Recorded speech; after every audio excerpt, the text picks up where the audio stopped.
Assalamualaikum warahmatullahi wabarakatuh. Berjumpa dengan saya Muhammad Abdillah Santosa. Gimana kabarmu hari ini? Semoga tetap sehat selalu ya.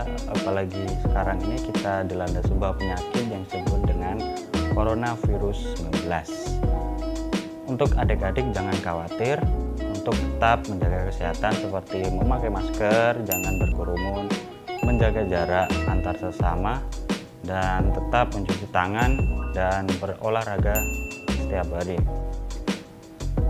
Pada kali ini kita akan membahas materi menggambar bentuk. Jadi nanti saya akan menjelaskan apa-apa saja yang ada dalam menggambar bentuk, seperti pengertian, prinsip, manfaat, dan lain-lain. Dan terakhir saya akan menunjukkan teknik dalam menggambar bentuk. Untuk adik-adik tetap melihat video ini sampai selesai agar tidak ketinggalan materi-materi yang saya sampaikan. Tanpa berlama-lama, kita ke videonya.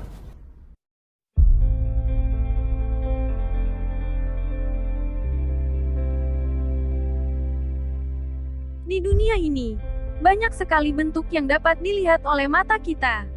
Seperti tumbuhan, hewan dan benda-benda alam sekitar kita. Keragaman bentuk flora, fauna dan alam benda dapat menjadi sumber inspirasi dalam menggambar.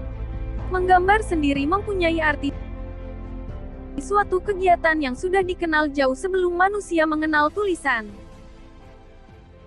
Media gambar sendiri sudah dipakai sejak manusia purba. Gambar sering dihubungkan dengan kegiatan manusia, seperti sebagai mantra sebelum melakukan perburuan, dan biasa dipakai untuk melakukan upacara keberkahan dan perlindungan dari roh jahat. Manusia melalui menggambar dapat menyampaikan gagasan, ide dan simbol sebagai salah satu bentuk ekspresi diri. Secara umum menggambar bisa diartikan suatu proses pengungkapan gagasan seseorang melalui gagasan gambar.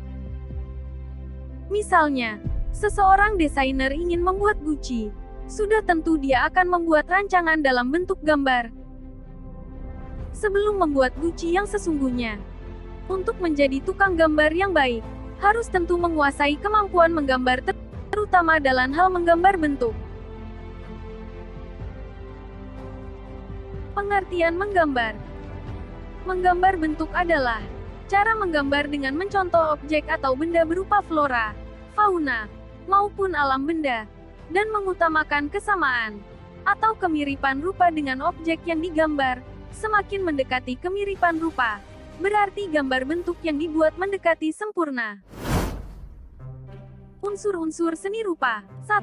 Titik. Unsur seni rupa yang paling kecil dan paling dasar. Dari sebuah titik, bisa terlahir sebuah garis, bidang, bahkan bentuk.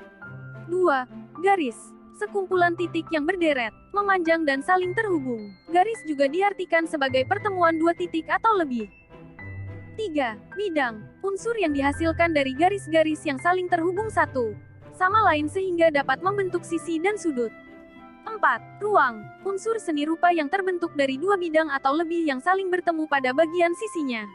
Ruang juga bisa diartikan sebagai kedalaman karena keberadaannya bisa membuat seseorang merasakan seolah-olah melihat ruang dalam karya seni rupa. 5. Tekstur. Sifat atau keadaan permukaan benda pada sebuah karya seni rupa. Tekstur dalam seni rupa dibedakan menjadi dua macam, yaitu 1. Tekstur nyata. Sifat permukaan benda yang bisa dilihat dan dirasakan oleh indera perasa. 2. Tekstur semu. Sifat permukaan benda yang hanya bisa dilihat saja, sehingga menghasilkan kesan yang berbeda antara penglihatan dan perabaan. 6. Warna. Kesan yang ditimbulkan oleh pantulan cahaya pada mata. Dalam warna sendiri muncul kesan gelap terang. Gelap terang sendiri merupakan unsur seni rupa yang bisa memberikan efek tertentu terhadap sebuah objek. Kesan gelap terang timbul karena adanya intensitas cahaya. Bagian objek yang terkena cahaya akan terlihat lebih terang, sedangkan yang tidak terkena cahaya akan terlihat lebih gelap. Prinsip menggambar bentuk. 1. Ketepatan bentuk. A. Perspektif. B. Proporsi. C. Anatomi benda. 2. Komposisi. A. Kesatuan. B. Keseimbangan. C. Irama. 3. Gelap terang. Ketepatan bentuk. 1. Perspektif. Benda yang letaknya dekat dengan mata tampak lebih besar ukurannya dibandingkan benda yang letaknya jauh dari mata. Semakin jauh benda maka akan hilang dari pandangan mata. Misalnya, melihat rel kereta api, sesungguhnya rel kereta api itu ukuran besarannya sama. Tetapi karena kesan pandangan mata, rel tersebut akan menyempit dan menuju ke satu titik. Jadi perspektif adalah penggambaran objek berdasar kesan pandangan mata. Macam sudut pandang. Dalam perspektif. 1. Perspektif dengan sudut pandang normal. Sudut pandang normal ini yaitu diri kita, dalam hal ini seolah-olah memandang lurus ke depan, contohnya seperti gambar berikut. 2. Perspektif ini yaitu dengan sudut pandang mata burung. Untuk sudut pandang mata burung, tentu saja dalam hal ini kita seolah-olah berada di atas dan bisa melihat objek yang berada di bawah, seperti gambar berikut. 3. Perspektif dengan sudut pandang mata kucing. Untuk sudut pandang mata kucing, ini seolah-olah kita berada di dalam posisi tiarap dan kita melihat ke depan sehingga menjadikan penampang objek yang ada di bagian atas akan lebih dominan, seperti gambar berikut.